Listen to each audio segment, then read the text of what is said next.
Best Bites Forever. Hi, I'm Chef Alicia Perez, and today I'm going to teach you how to make my grandma's delicious, yummy carrot cake. The first thing that you need to do is scramble up 4 eggs. I know you saw 5 in the bowl, but the one I'm doing right now is kind of a healthier version of grandma's. You can get this healthier version on my website. The next thing that you're going to add into there is 2 cups of sugar, and you want to make sure you stir it up really good and scrape the sides of the bowl and the bottom.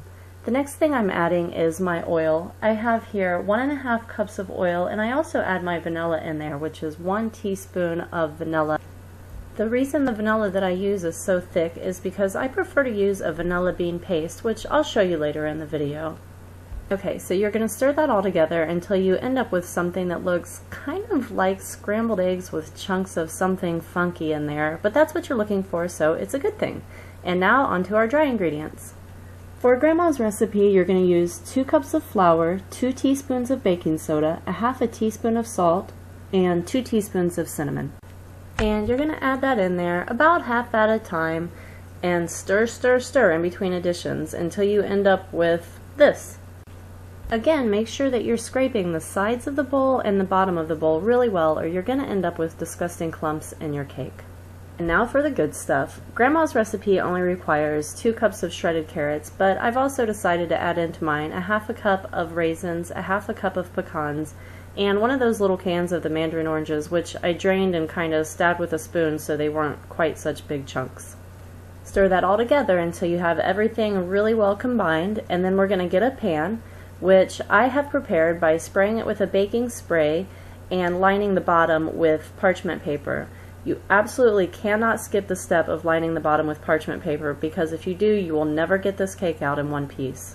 Bake it at 350 for anywhere from 45 minutes to an hour and let it cool in the pan for about 15 minutes.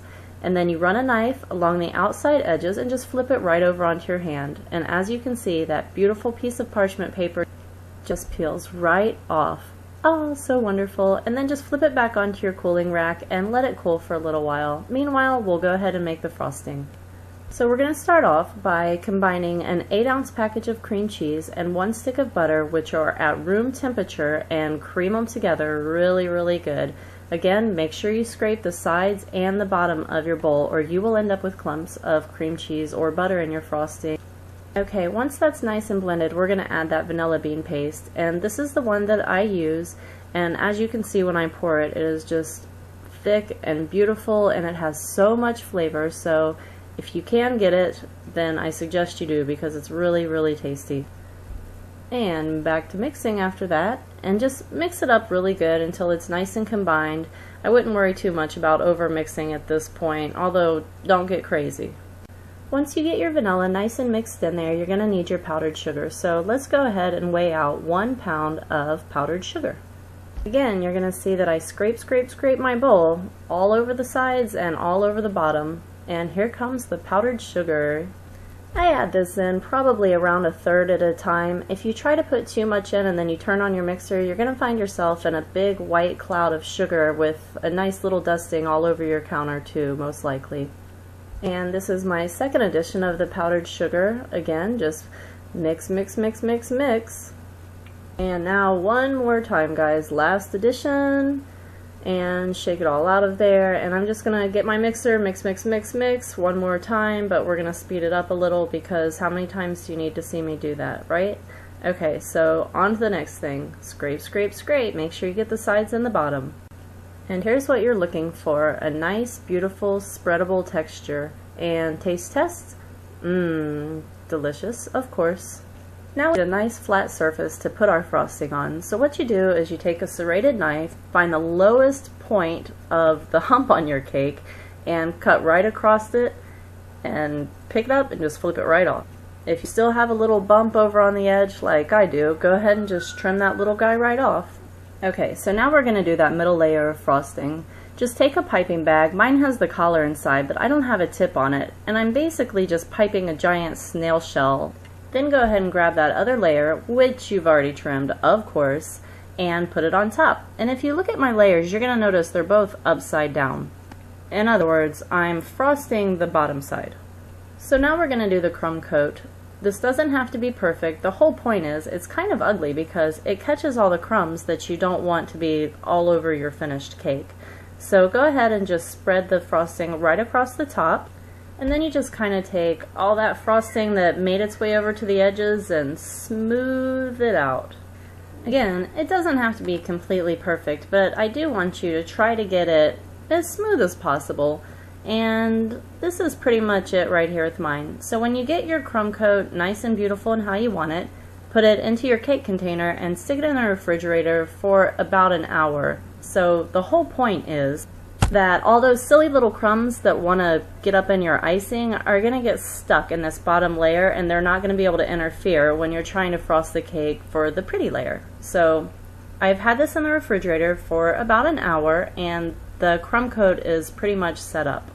So I'm just going to start off by putting like a ton of icing onto the top of the cake. And I think I should definitely point out that I still have a pretty good amount over in my piping bag because we're going to use that to decorate the top in a little while.